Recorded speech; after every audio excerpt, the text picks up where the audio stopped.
আমার মধ্যে কোনো গিল্টি ফিল নাই, আমি যেমন আমি তেমন। If you love me like this you can love me, if you hate me you can hate me. স্পষ্ট কথা বলার কারণে যদি কেউ আমাকে অপছন্দ করে ওইটা নিয়ে আমি একদমই ভাবি না বা বিচলিত হই না। যারা স্পষ্ট কথা নিতে পারে না তারা আমার থেকে দূরে থাকুক, সেটা তাদের জন্য ভালো, আমার জন্য ভালো।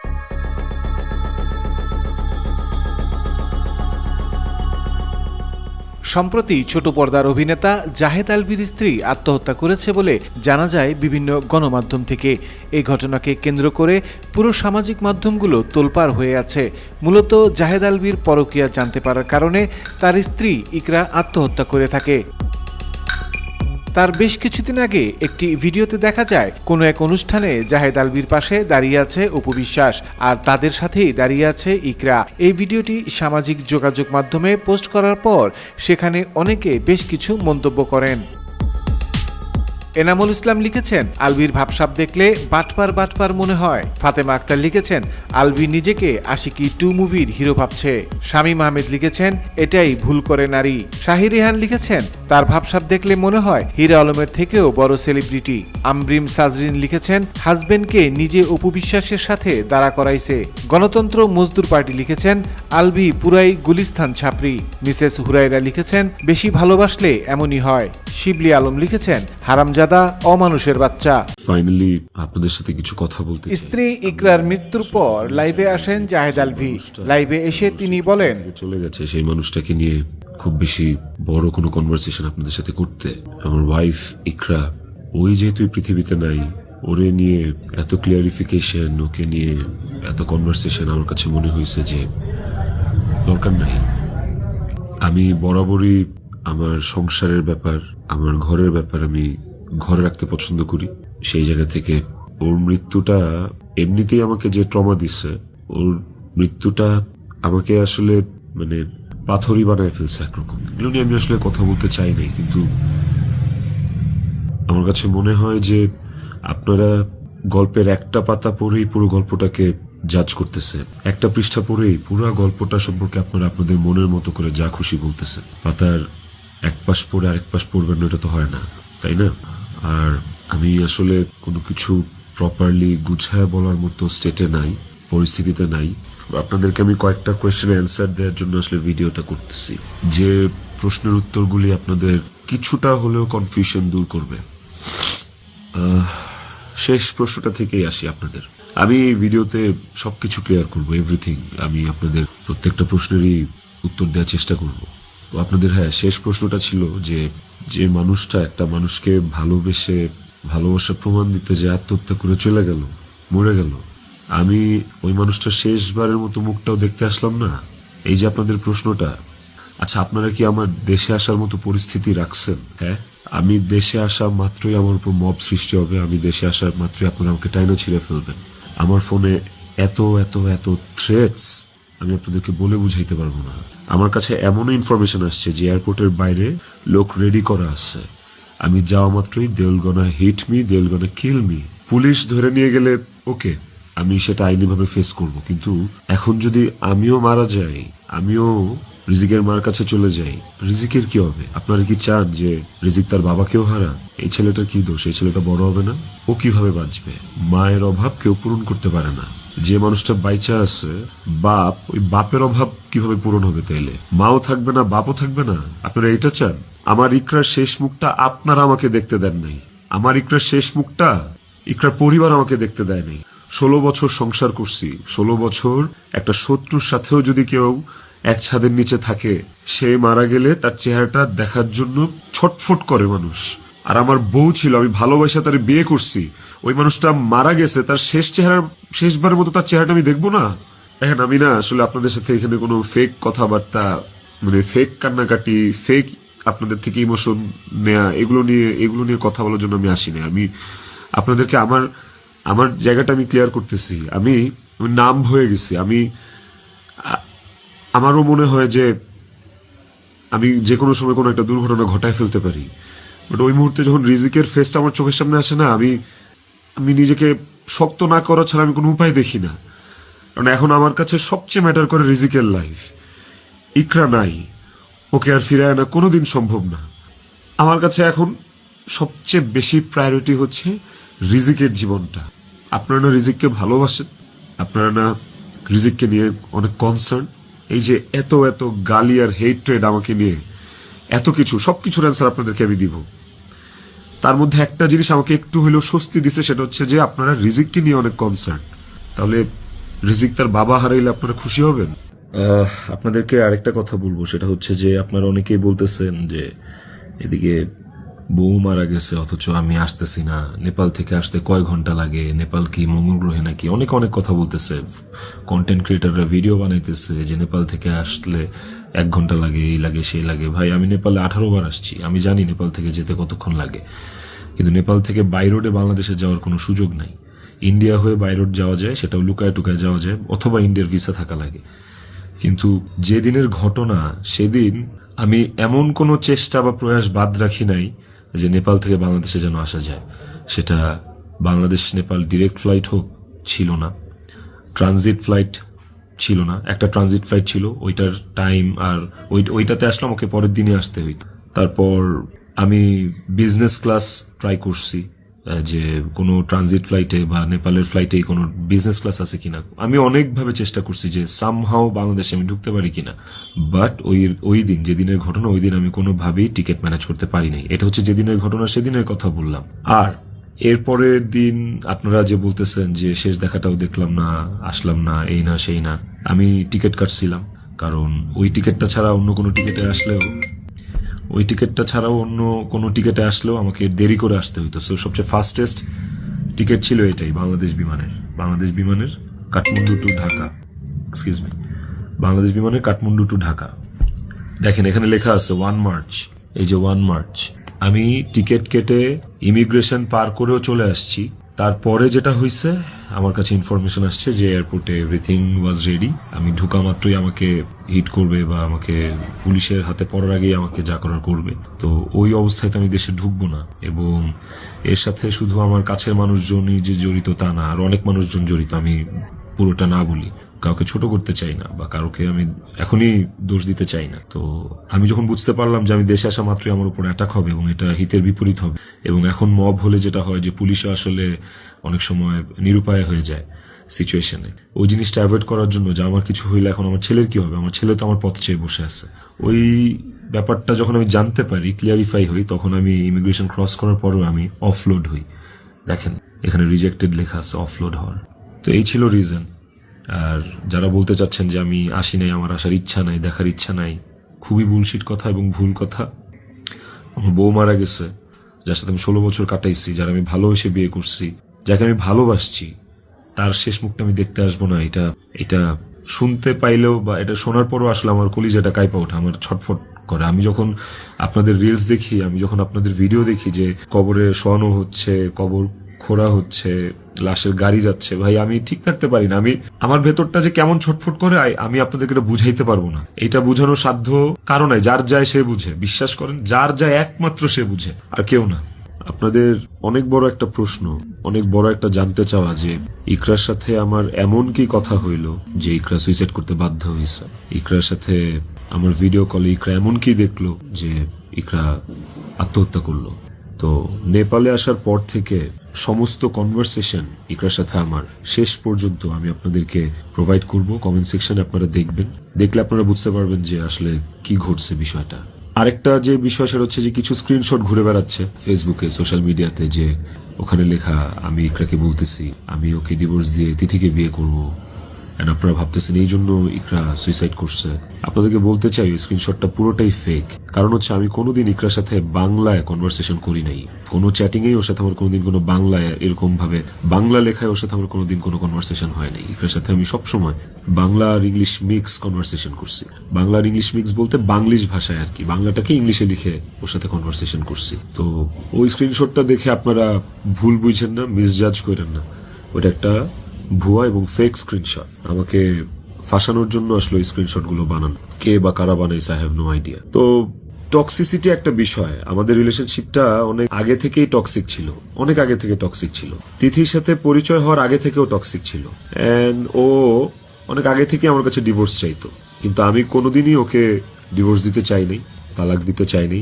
আমার একটাই কথা ছিল যে আমি সংসার করব, কারণ আমি নিজে একটা ব্রোকেন ফ্যামিলি থেকে বড় হওয়া ছেলে। আমি যখন ক্লাস 5 বা 6 পড়ি তখন আমার বাবা মার মধ্যে ডিভোর্স আর সেপারেশন হয়। আমি খুব ভালো করে ফিল করছি, আমি নিজে ফিল করছি যে একটা ব্রোকেন ফ্যামিলিতে একটা সন্তান কোন ধরনের ইনকনভেনিয়েন্স, কত ধরনের সমস্যা ফেস করে, তার মেন্টাল স্টেট কেমন হয়।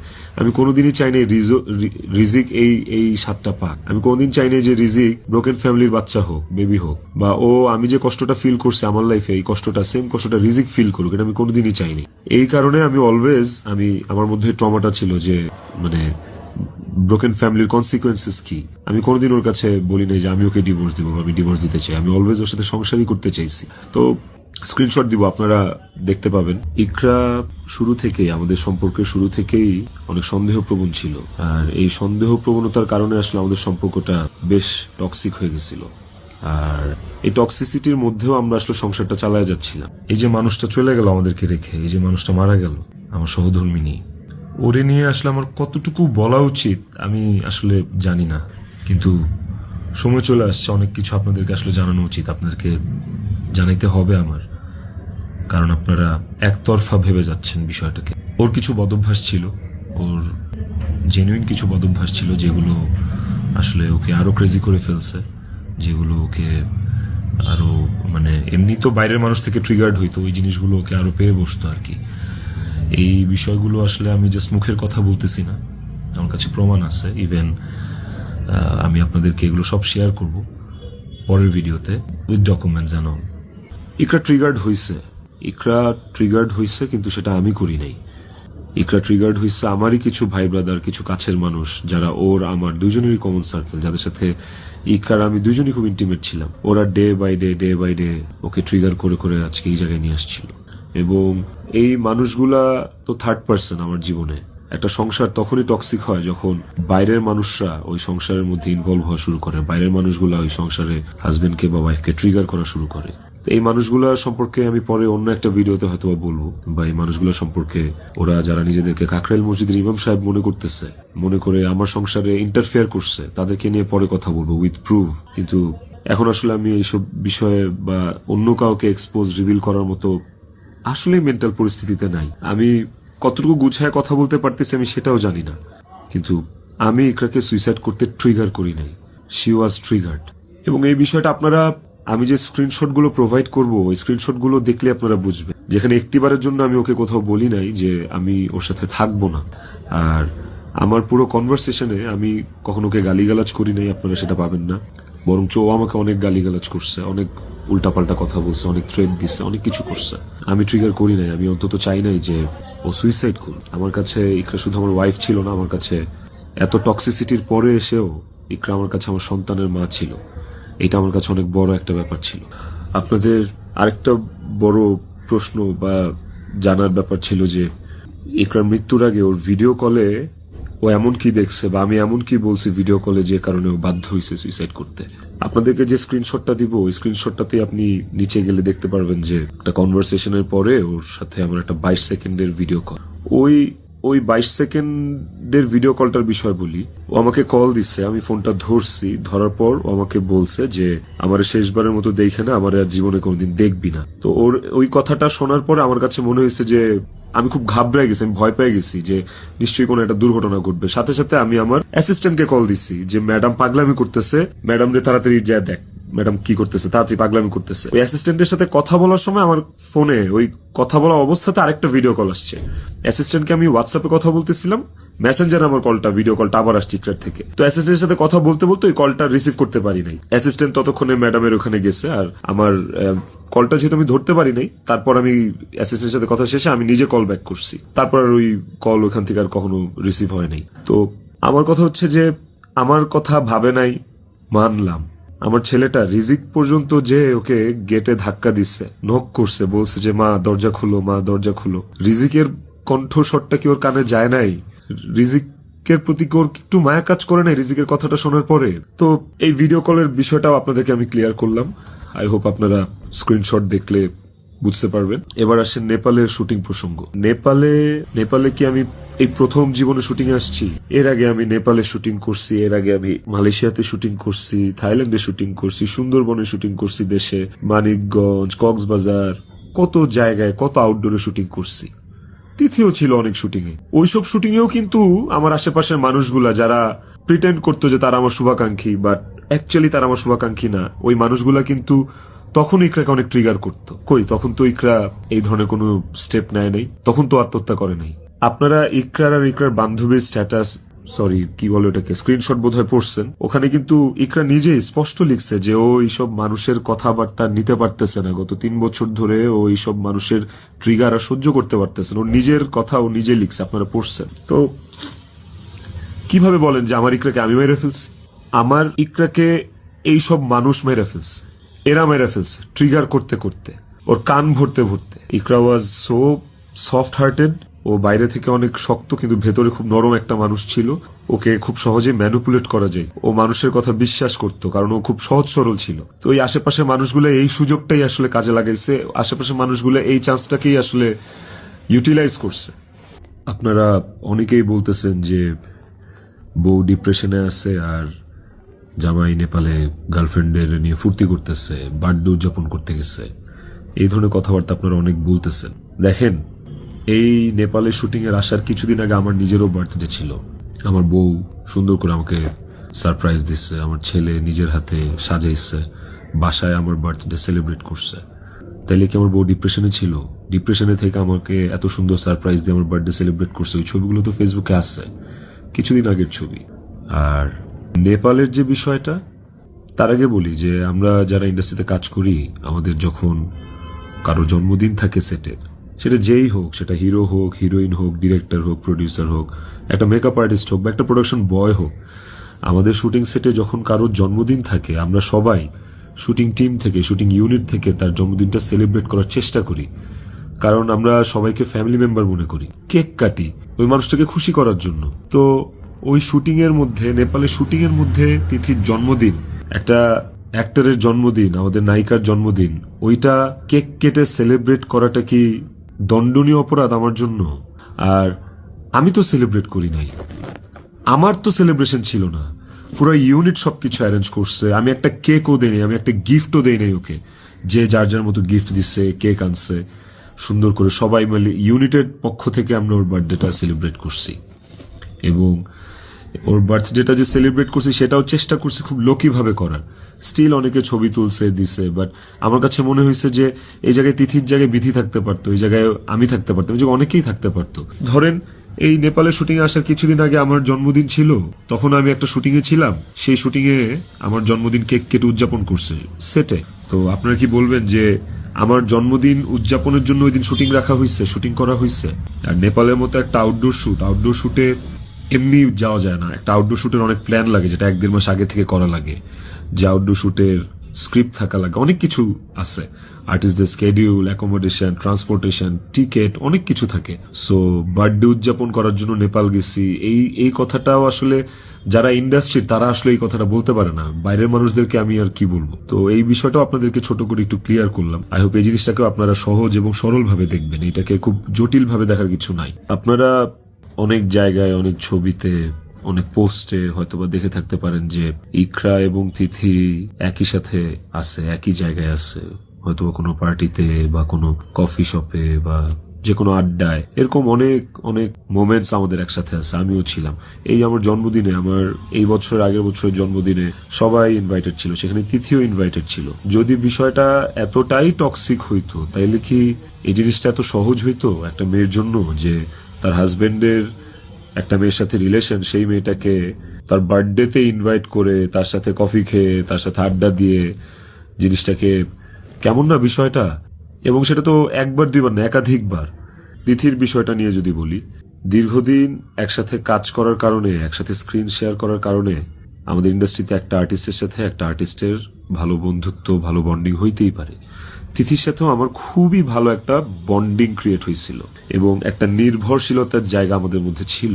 তার মানে এই না যে আমি ইকরাকে ডিভোর্স দিয়ে তিথিকে বিয়ে করব, এই কথা না আমি কোনোদিন ইকরাকে বলছি, না তিথি কোনোদিন আমাকে এই কথা বলছে। সো এইটাকে এত জাস্টিফাই আপনারা করতে পারেন না। আই হ্যাভ প্রুভ, আমি কয়েক জায়গায় লিখছি যে তুমি আমার ওয়াইফ, ইকরাকে, যে তুমি আমার ওয়াইফ, তো আমার লাইফে ওয়াইফ একটাই, and it is you. And আমি তোমাকে ডিভোর্স দিব না, আমি তোমার সাথে সংসার করতে চাই। কয়েকবার এই কথা আমার কনভারসেশনে লেখা আছে, আপনারা দেখবেন। তিথির প্রতি এই সুন্দর একটা নির্ভরযোগ্যতার জায়গা তৈরি হওয়ার পেছনে যে কারণটা, সেটা হচ্ছে যে চারপাশে এত এত ভুল মানুষ দেখছি, চারপাশে এত এত কি বলে এটাকে, দুধের মাছি আমি পাইছি এই বিগত বছরগুলোতে। ওকে আমার কাছে অনেস্ট মনে হয়েছে, ওকে আমার কাছে ডেডিকেটেড মনে হয়েছে, আমার কাছে মনে হয়েছে যে অন্তত এই মানুষটা আমার জন্য ক্ষতিকারক না। তো যখন আপনি আপনার সারাউন্ডিংসে এরকম একটা মানুষ পাবেন যে মানুষটা আপনার জন্য ক্ষতিকারক না, ডেডিকেটেড এবং যার সাথে আপনার মেন্টালিটি ম্যাচ করে, ওই মানুষটা সাথে আপনার ভালো বন্ডিং হওয়াটা খুব স্বাভাবিক। শুধু আমার না, আর অনেকের এরকম হয়।